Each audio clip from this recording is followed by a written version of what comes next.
The number one question that I get asked, how do I negotiate for more equity? Rare and valuable that you can position yourself, the more equity that you can negotiate for. It does come down to storytelling. Can you describe your story in your career in results that you've delivered? Can you describe the lessons that you learned and experiences that you've had? Can you also bring to life how you did it with other people in a team and moved a company forward? That is going to swing your total annual compensation by thousands of dollars.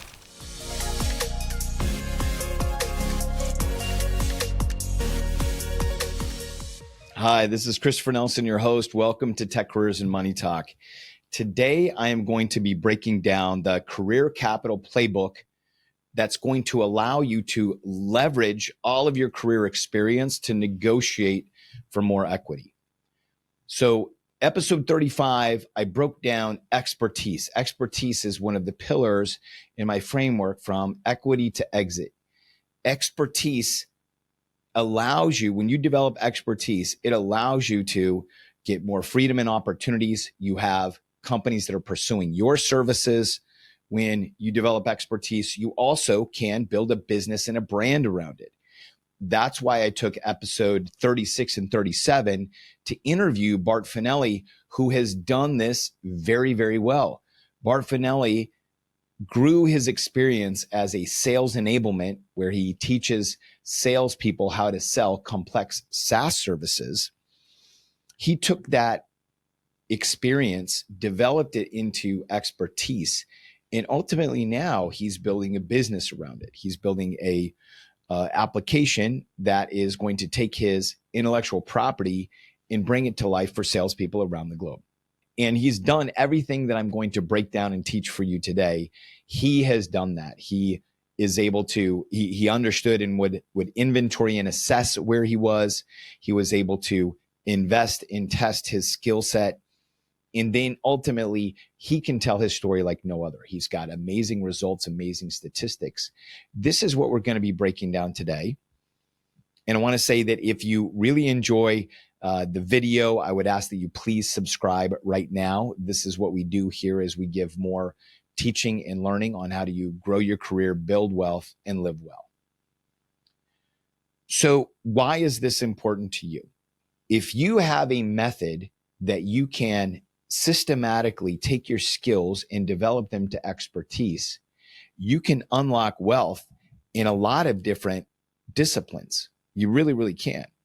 This is essentially what I'm doing now as a content creator. I am taking the same practice and I am executing it as I am getting educated, getting experience, and delivering results as an educator.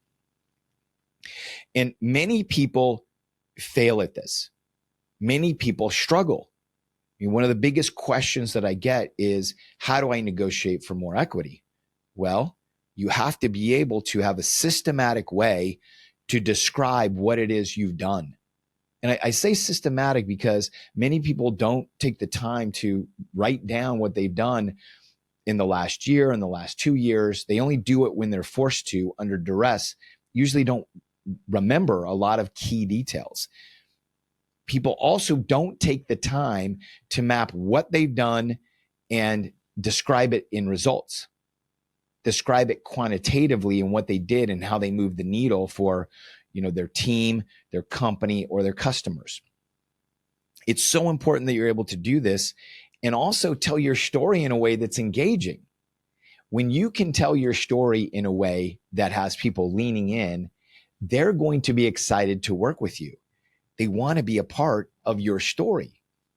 And so what we'll break down today is this playbook.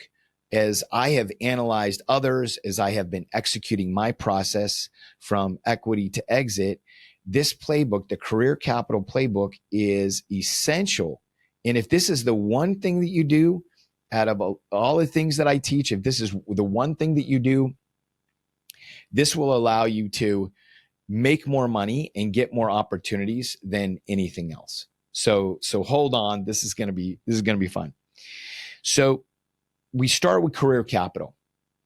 The concept of career capital is simple. It's your education, your experience, and your results. I got this word from Cal Newport. Cal Newport wrote an amazing book, So Good They Can't Ignore You. And in that book, he creates this thesis that he supports with a lot of data. Right? He's a computer scientist, so it's science and in data to prove his thesis, which is if you focus on developing skills, those skills will eventually get you on a mission and get you to a point where you are doing work that doesn't feel like work anymore. It's so enjoyable because you are able to align the skill that you're deeply experienced that with your passion. And I've taken that and said, well, if I want to develop skills to expertise, how do I need to analyze my skills? How do I describe my skills in the way that I'm moving towards expertise? And so your education, I draw this out on a triangle. And I have at the top, I have your education. And that's where you start. You start at the top with this little point that says, I am going to get some education that shows me how to do a skill. But that skill hasn't been practiced yet. You practice by going down to the right and getting experience. And experience has much more value when you're doing it in commerce, when winning or losing customers are at stake, winning or losing money is at stake, or there's risk, right? You think about security where you're protecting real companies that are in the middle of commerce. Then it slides over, and on the left-hand side, you have the dot for results. And this triangle is the way that I think about iterating around this triangle. And I go from education, I then go get experience, I deliver results, and then I go back up to education.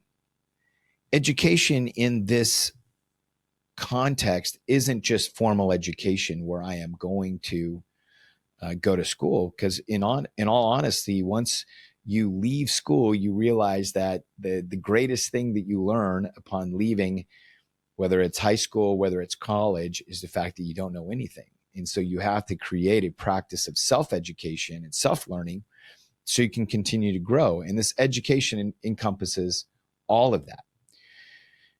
And when you think about it and you keep iterating around the circle, you can put any skill, write that in the middle and say, okay, I want to get some education around that. I want to go get some experience. I want to deliver results. And then I want to go take those results back to education. What do I need to know? Where do I need to fill in gaps to keep moving forward? That's the concept of career capital.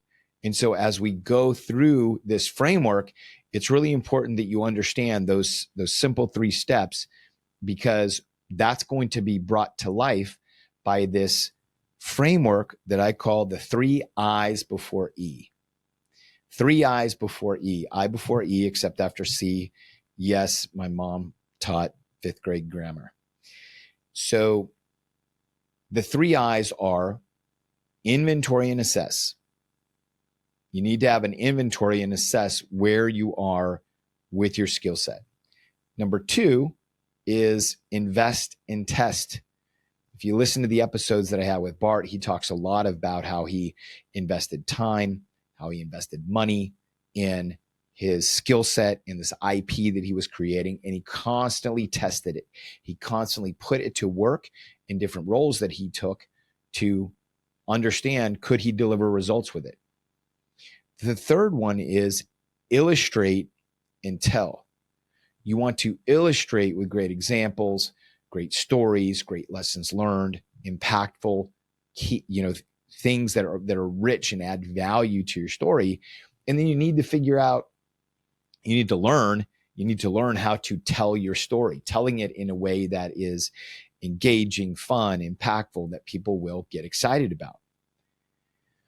So I want to move into the process, and let's start talking about inventory and assess. Inventory is going to be as simple as it sounds, where you want to create a list and list out your skills. And I would say do a dump first, get a lot of them out there on the table. And then assessment is where you want to get an objective assessment for where they are from an experience level in the market. So if I ask you right now, like, what are the skills that you're able to bring to a role that is going to make an impact for a company? Could you answer that? Could you list that concisely with confidence off the top of your head that would be able to share with somebody the value that you bring to a company? Could you identify which ones are your strongest skills and where you believe that you excel in the marketplace and you can deliver more value than somebody else, or you have a unique value proposition that you could deliver? What about the ones that you're investing and developing into? Can you describe those, where you are on that journey, and maybe what help you'd need along the way? Because you're talking to somebody that could ultimately become a mentor or somebody that could help you. If you can't answer these questions right now off the top of your head and list those out in a very direct and convincing way, then this is ultimately the work that you need to do. This is the inventory and assess exercise. And so I know for myself, when I was in industry, one of the things that I could talk about right off the top of my head was the fact that I had deep experience with SaaS, software as a service, business applications, implementation, and management. One of the unique things that set me apart is I had been doing it since 2004, and I had actually written with co-sponsors, co-authors, a lot of the framework of how implementations were done at Accenture and how they evolved. That was a unique skill that I could talk about in detail that would uniquely set me apart. I could also talk about my team building skills and my experience at specific companies and how the leading indicator that my skills were at the top of its game was the fact that I had an incredibly low attrition rate. My attrition rate was usually around 1% annually. And I worked in an IT function in technology companies that generally had a very, very high turnover.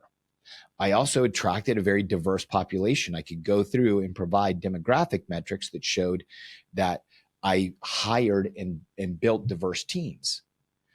Those are things that I could go through and in detail right off the top of my head. And I still could if I was interviewing for those positions. And ultimately, those are the things that set you apart. If you go back and you listen to the interviews that I had with Bart Finelli, and you go to episode 37, that was where he was really talking about what he did in breaking down his process. He could go through the statistics of the value that he delivered right off the top of his head.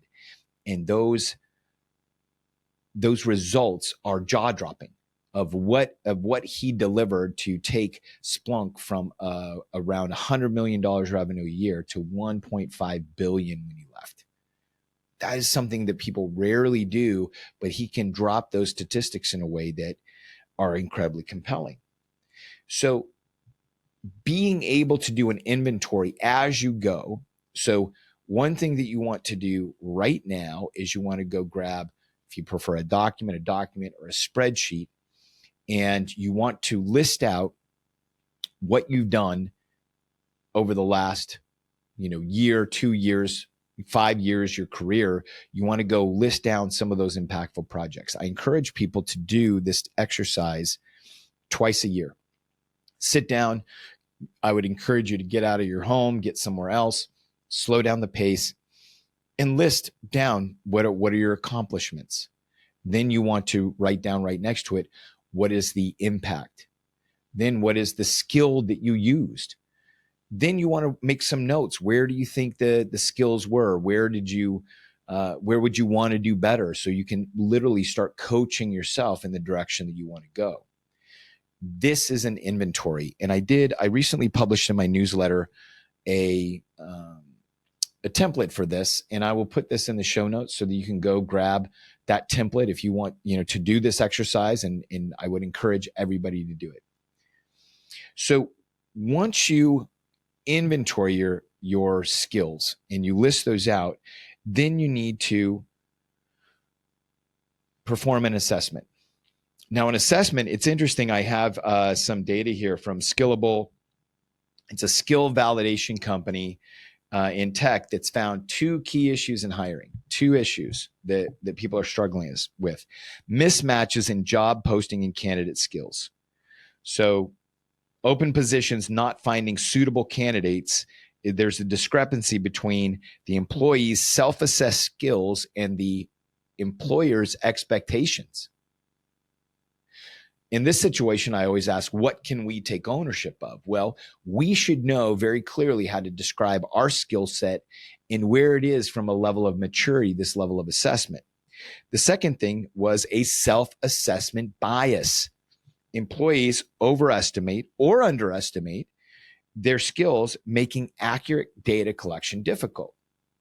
And this is where people are leaving money off the table. They're leaving money on the table, because I have been in interviews where I've interviewed people that can't tell their story well, and I enjoy getting people's stories out of them. This is why I started a podcast. I enjoy interviewing people and hearing and telling their career story. And so I would be in interviews and I would be teasing out details, and I would understand, wow, this person is incredibly valuable. They have done a lot of things and delivered results that they didn't even know themselves. When you're negotiating for equity, knowing realistically, right, this is important because it can work in your favor if you are undervaluing yourself. I think for many people that are mid-career, if you are a senior manager, if you're a director and you have not done this exercise, you need to go do it right now, because I would bet that you're leaving money on the table. Because if you can articulate more of what you've done in a unique and valuable way, that is going to set you apart in interviews. This is going to allow you to negotiate for more equity when you get to the negotiation phase. The flip side is also true in that you don't want to lose money. You don't want to leave a role thinking that you're going to do a role that is higher, and then there's mismatched expectations, and then you're not able to execute the role well, and then you're no longer with that company. That is a real risk. I have seen that happen where people want to leverage up, but they haven't done their own self-assessment and known what their skill level is. So how do you address this? What's the solution? The solution is you need to seek out a self-assessment where, if you have technical skills, there are a lot of third-party vendors that you can go to, and you can take different quizzes and exams, and you can understand what level your skill set is. There is also, for soft skills, for leadership, there are multiple different tools that you can go and evaluate yourself and understand where they are. Now, in some of these other skills, you think about marketing, sales, finance, even some IT level skills. One of the exercises I think it's important is, if you list out your skills, and I'd say do this exercise. You don't need to go through the laundry list here, because when you're in negotiations, when you're applying for a role, there's really going to be, I'd say, 5 to 7 skills that you're really going to highlight, depending on where you are in your career. If you are a director, you are going to need to talk through skills that help you operate as a business operator, as a leader, as a relationship builder, and as an innovator. So you will need to have more skills to describe. If you're an individual contributor, it may just be 3 or 4. But grab those and create some factors for yourselves that you can describe, like what would be a novice, what would be a beginner, intermediate, and advanced, and put some descriptors next to those and go seek feedback. This is why there have been books written that feedback is a gift, because it will let us know, it will burst our bubble. Can be hard from an ego perspective. And I know over my career, I've taken a lot of feedback that was hard at the time, but as you build the muscle of taking feedback and realizing that it lets you see through blind spots, and ultimately, if you navigate that, you will get stronger, you will build skills, and you will continue to grow your career. You embrace it, you love it. So creating a skills list, putting something down there, and you can I put initiate, foundational, practitioner, leader. And think through yourself too, self-assess in a healthy way, saying, could I stand up and teach this to a bunch of new people? Could I? Do I really know the book, the playbook? And then go seek and put this in front of other people, put this in front of your peers, your mentors, and others that can give you feedback on this to really understand where you are. And if you do this step one of inventory and assess, and you get all of this documented, that is going to be a valuable asset that you will use in this process of developing your career capital. You're going to understand what is the value of that presently, and then how do you need to go into the rest of the process. So career capital, your education, your experience and results, you want to take that and you want to do an inventory, you want to document it, and then you want to assess it. Step number 2 is you want to invest and you want to test. But before we go to invest and test, we're going to take a small break and we'll be right back. Okay, and we are back to the second half. And so what have we learned? We've learned career capital. That's how you describe your education, your experience, and your results. You keep going around that triangle, and that is how you build your skills to develop expertise. And you use this framework that is so important to be able to catalog, to be able to grow, and to be able to describe what you have. And that is the 3 I's before E. We covered off on the inventory and assess. Now we're going into invest and test.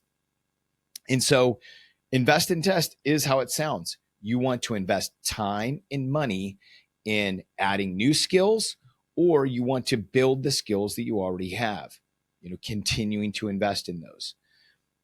Test is where you take your skills from where you've learned them and you put them somewhere where they're going to be at risk, and you're going to develop experience. You're going to deliver results.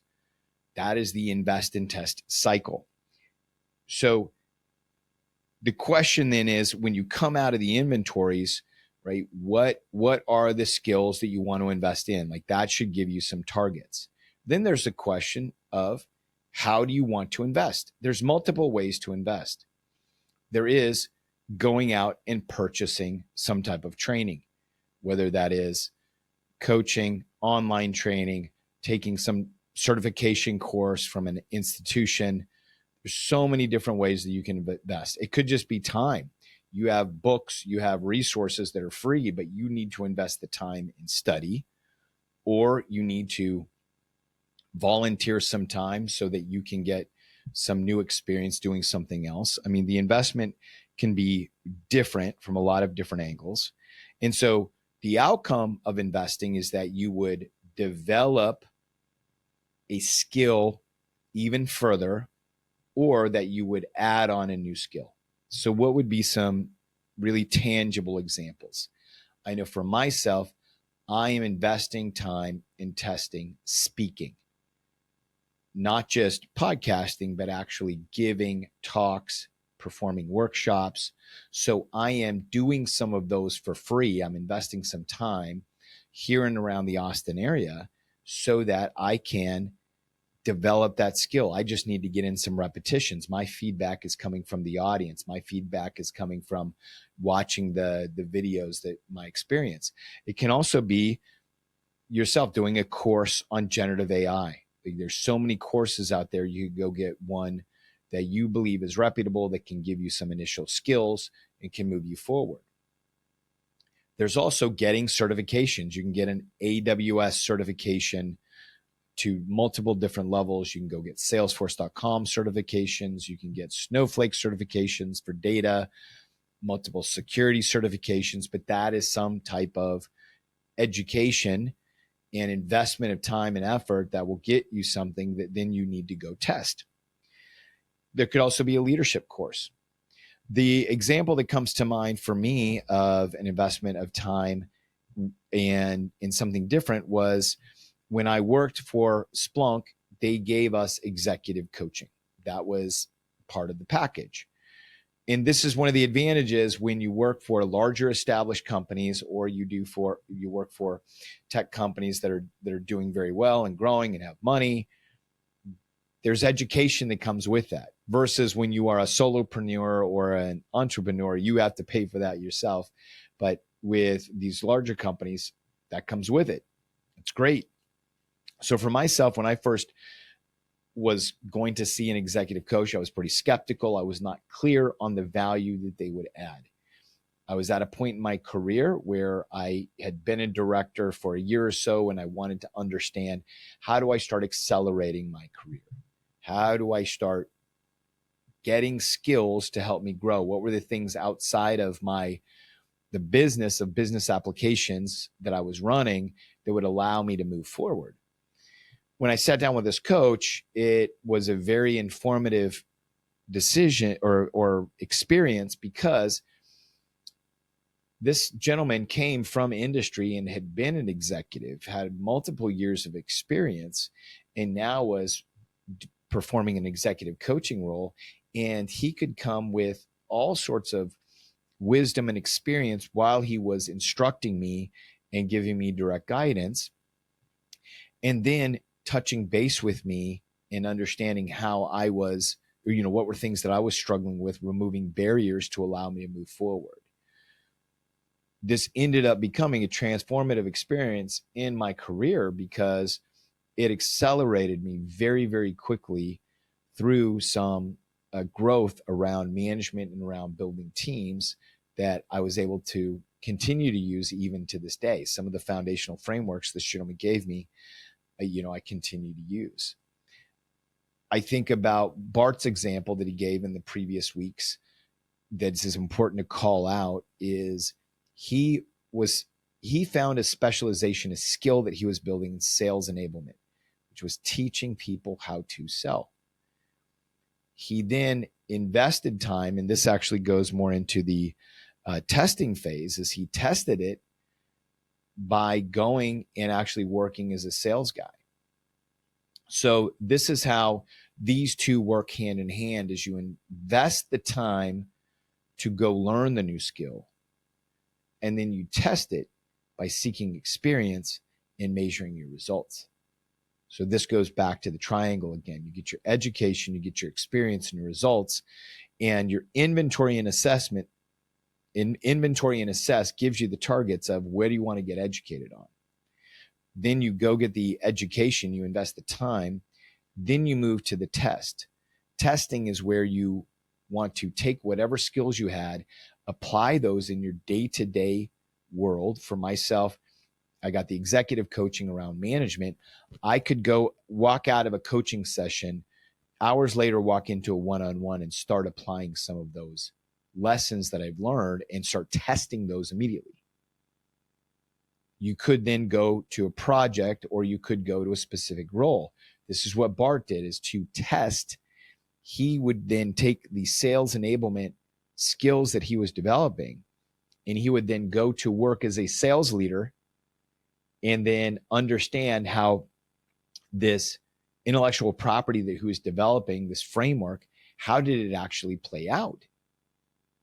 This is incredibly powerful, because now he's able to go through this track record of how he built a process, executed the process, tested it, and bring those results and display that. That increases the value. This is a great example of skills built to the level of expertise.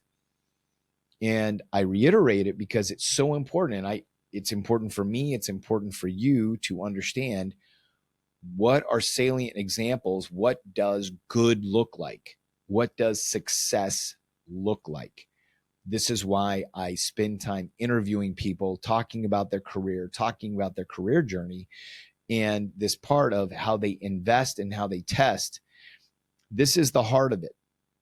If you go and do the inventory and assessment, and then you move on and you're able to illustrate and tell your story, but you don't continue to invest and test, you're not going to add value. These 3 I's come before the E.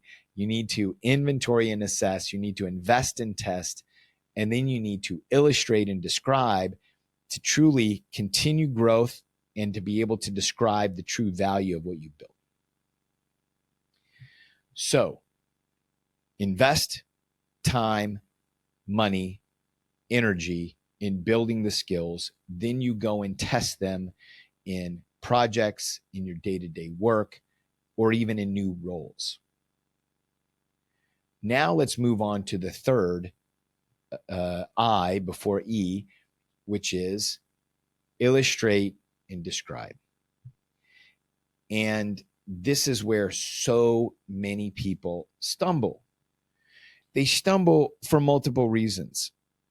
Number one, they haven't done the appropriate inventory and assessment. So when it's time to put something together, they don't have all of the detail to be able to tell their story holistically.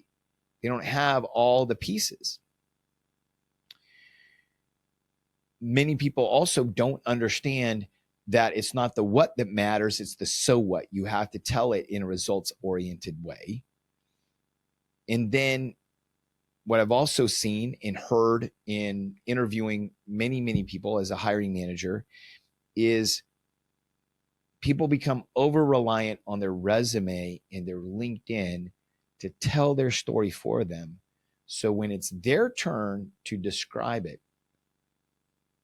they don't have a lot to say, or they don't really tell it in a way that is going to position it as super valuable.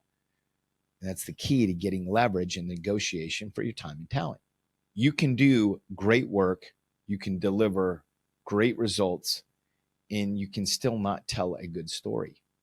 People become over-reliant on their LinkedIn and their resume, not understanding that the job of your resume is to get you the interview. The job of LinkedIn is to generate external interest, to have opportunities coming your way. But it's not supposed to tell the story. There is still a lot of work to do. And solving this problem is going to accelerate your career and accelerate the opportunities that you have. So let's break it down. Illustrate. To illustrate, you need to add key elements to your story. You need to distill it out of your inventory and assessment, your invest and test, to make it jump off the page, to make it exciting to listen to make it an interesting story to tell. And everybody has it. Everybody has an interesting story to tell. And the key things you want to focus on are results delivered. And you want to tell this in a quantitative way. You know, how did you impact revenue? Did you impact customer retention, customer satisfaction? Did you protect revenue? Did you defend against a risk? You know, you want to make sure that you have something there. You want to also add lessons learned. If lessons learned is the way that you package up great successes, but you also package up failures. And if you're able to do this very well and articulate lessons through stories of struggles and challenges and success, struggles, challenges, failures, that creates this holistic picture of who you are and lets people really understand if this is the right role for you or not. And told in the right way, it's going to display a tremendous amount of value. You also want to just be able to tell stories. Like, what are fun stories that you can tell that keep people very engaged and excited? You also want to be able to tell stories around people, right? Who are the people that you interacted with? Who are the people that you worked with? Who are the people that you helped? Because this is a business that we're doing around people, and we're around people a lot. And so if you're able to describe your results quantitatively, you can articulate your lessons learned, tell engaging stories, and describe the people that you met, that you worked with. It's also a small world. You'll be surprised how many hiring managers may know people that you know as well. The more you're telling those stories, it can connect dots and create opportunities for you. Data tells us right now that quantifying results is a problem. It's important for you to understand that a 2022 report by the JobScan resume review platform found that only 57% So a little over half submitted contained quantifiable achievements. So a 2023 survey by Muse Career Platform found that 63% of hiring managers find that candidates who quantify their achievements more credible and trustworthy. So the data is speaking. People aren't doing this, but hiring managers want to see this. And I know myself, in talking with other hiring managers as well, if you can understand something's quantifiable, it's more, we trust you because you're understanding the business value of what you do. It's so important that people understand, especially if you're mid-level in your career and you don't understand the business value, like how that translates up to a company goal. You need to make sure that you can do that. That is going to display your value more than anything. These are fast-moving, high-paced companies that are looking to accomplish business goals very quickly. And if you can demonstrate and show how you've done that before and you can continue to be a part of that, that's going to move you forward in the process. This is the illustration part. This is where you capture all of those pieces and you fold those into your LinkedIn, you fold those into your resume, and then you fold that into the story that you are going to tell. Now, when I interviewed Blaine Wagau, it was one of my first interviews. It was an interview on personal branding. You can go look up that. I can't remember the number off the top of my head. I will actually link that in the show notes. She talked about you have to have an elevator pitch. You have to have an elevator pitch. So how do you do this? To tell your career story, if you have your inventory and that can frame it up and you put that in a chronological order of your inventory of accomplishments that you've done throughout your career, big projects, goals, personal achievements that you did, you can then tell your story. Let me frame this up because this is also important from a results perspective, is you always, when you're telling your story and you're describing what you did in the way of business, you want to have this outside in framework. Outside in means for technology companies, the most important person is the customer. Customers are important to the business. I'm not trying to say employees are not important, but I'm saying in the context of business goals and delivery, customers are incredibly important. So it goes customer, company, division, department, team, self. So you want to tell the story in that context, right? The outside in. The more you can describe the outside and how you did that and then bring it back in and tell the story in that direction, that is going to generate more impact.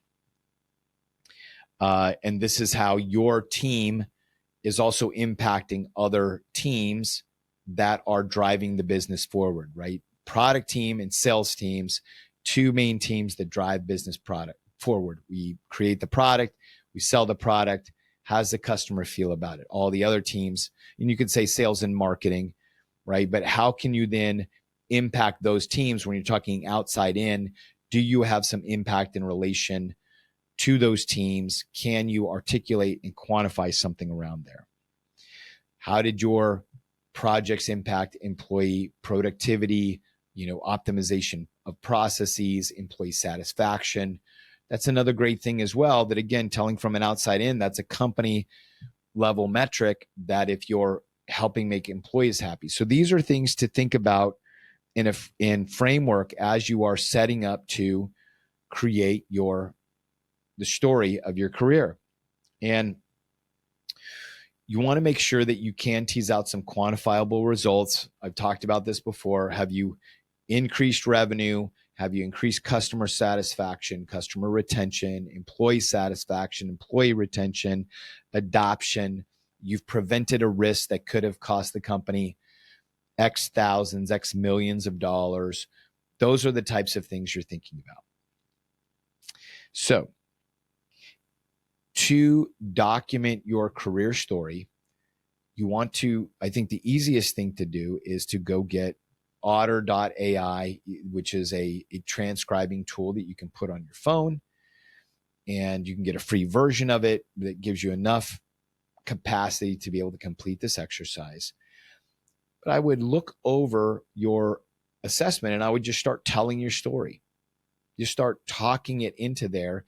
You can have all the ums, you can have all the buts, and you just want to tell your story and get it out there documented. Then you can pull that in and you can start editing it down into a 5-minute version. Try and hit the highlights. You're not looking to go into all the crazy detail, but pull that out and hit the highlights of your career story. Then how would you, and then you can look again online, you can find how many words can you say per minute. That would, help you understand, what are the actual limits that you need to put there on how many words you want to get this down to. But you want to have a 5-minute version. You want to have a 2-minute version. You should have a 30-second version. And the first time you do that exercise, it's going to be challenging. You want to make sure that you do write it out, that you can look at it. Then you want to practice saying it. You want to practice saying it with people, because this is a story that needs to be told. It's worthy to be told. It is, your life's work in many cases, or a big portion of your life's work. It may not be what your ultimate purpose is, but it is a big stepping stone on the way to get there and deserves to be told. So as you write out, and then you can also, write out some of these illustrators, you can write out some of these stories, and you can integrate this all together and draft up a story. Draft it up and tell it in 5-minute, 2-minute, 30-second. That's essentially what you do. And that was something that I glommed onto this concept coming out of college. And it was something that I would train to do when I was going to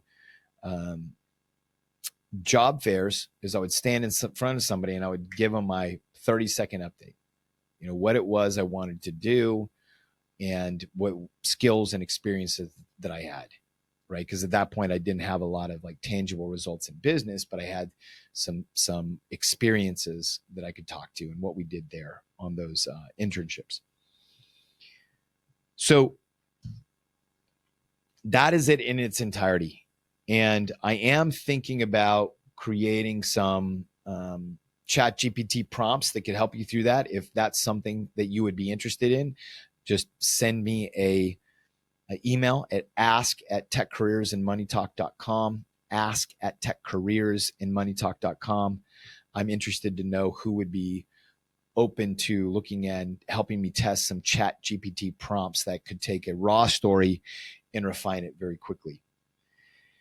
But that's it. That is the framework. And so if I break it down again, you want to take your skills and move them to expertise. How do you do that? It seems very hard and challenging. Well, no, it's not. What you want to focus on is your skills.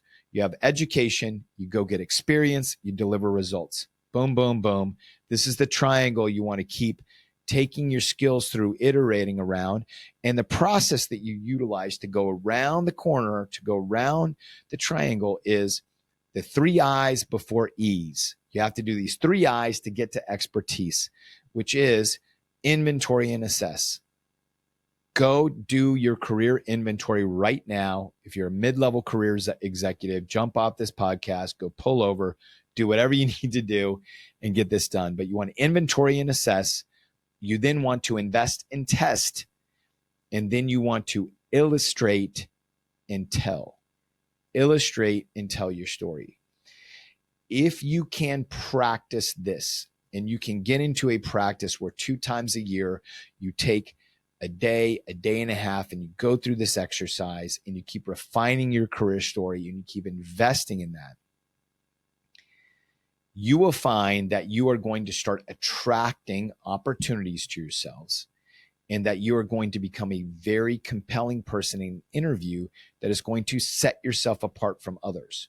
Because many people are not doing this. Many people get focused on the invest and test.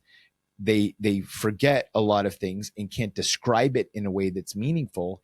And many people, and I have been in on interviews for execs that were applying for roles that were higher than myself. When I was a director, I interviewed some VPs because they were going to, be a peer of my direct report, my manager at that point. So they wanted me to interview them. And many of them could not do this exercise. They could not tell their story in a way that was compelling. It was really through interviewing and asking a lot of questions.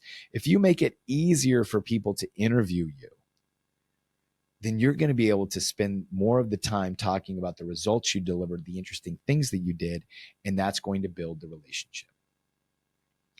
Hope you enjoyed that. My one ask is that if you did enjoy this, I would ask that you go leave us a review. We grow and expand our podcast based on reviews, so we would love for you to leave us a review. And thank you so much. We'll see you on the next one.